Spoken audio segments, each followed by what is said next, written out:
පැහැදිලිව ජනාධිපතිතුමා කිව්වා එතුමත් එක්ක වෛද්‍ය සංගමය කරපු සාකච්ඡාව කිසිම නිලනවත් සාකච්ඡාවක් නෙවෙයි වාඩි වෙනකොටම ජනාධිපතිතුමා ප්‍රකාශ කරා මේක හොර සාකච්ඡාවක් අපි දෙගොල්ලෝ අතරේ. එහෙමම කියලා තියෙනවා. එතකොට ඔව් sir yes sir right sir කිව්වලු ඔක්කොම කට්ටිය. එහෙම තමයි ඒකට වාඩි උනේ. මේක හොර සාකච්ඡාවක් කියලා එහෙමම කියලා තියෙනවා. මේකේ සාකච්ඡා සටහන් නැහැ. මේකේ පින්තූර නැහැ. මේකේ වීඩියෝ ගත රූප රාමු නැහැ මොනවත් නැහැ. හොර සාකච්ඡා වලට නිවේදන නිකුත් කරන්නේ ඇයි? හවුද?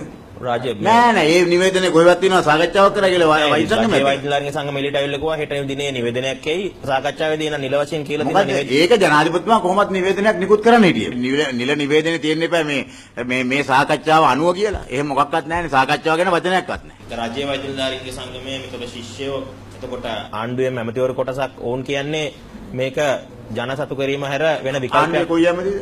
දැන් අපි චම්පික රණවක එතකොට ඉතින් ඊයේ මොනක්වත් කිව්වේ නැහැ. චම්පික රණවක ඇමතුමා තමයි කිව්වේ GMO එකට ඊට පස්සේ ඇයි GMO එක මේ හමු වෙන්නේ කියලා කිව්වේ.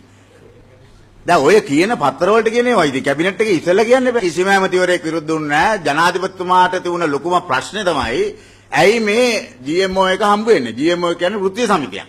සිසුන් මේ වගේ දෙයක් කරාම පොලිසිය ඉක්මනට ගිහිල්ලා අත්අඩංගුවට ගන්නවා අපි දකිනවා. නමුත් ඊට වඩා දේවල් මම කියන්නේ මේ දේශපාලඥයන් අතින් මේ අවුරුදු ගානකදී මේ ඔබතුමා මෙතනම කියලා තියෙනවානේ දරුණු දේවල් වෙලා තියෙනවානේ. මේ රාජ්‍ය දේපල හානි කිරීමද, ඒවා නාස්ති කිරීමද, විනාශ කිරීමද, හොරකම් කිරීමද මේ සියලු දේ මේවට මේ වගේ උනන්දුවකින් මේ දේශපාල මේ පොලිසිය වගේ කවුරු කටයුතු කරන්නේ නැහැ. ඒක බොහොම හිමින් කරන්නේ. මේකත් හිමින් කරන්නේ තාම 4යිනේ අල්ලලා තියෙන්නේ 100. රජයට වෙච්ච අලාභානේ අය කර ගැනීම වෙන්නේ කොහොමද? කාගෙන් අය කරගන්නද ඒක? ඒගොල්ලන්ගේ කොහේ අය කරන්නද ඔය කට්ටිය? ඉතින් ඒගොල්ලන්ගේ අම්මලා තාත්තලා පරිප්පු වලින් මේ සීනි වලින් ගෙවයි.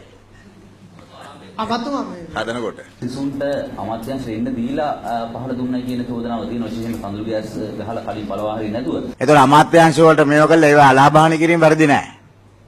මේ බුදුන් වඳින්න ගිහිල්ලානේ ගැහුවේ. පොලිසිය වරදක් කළා දෙනවනේ. මොකද පොලිසිය ඇයි අමාත්‍යංශය ඇතුළට මේ ළමයින්ට යන්න ඉඩ දුන්නේ එහෙමනම්? ඒ කියන්නේ ඇහැදිනේ පොලිසිය ලොක්කෝ ආරංචි උනේ මම කිව්වාම ඇතුළුණා කියලා.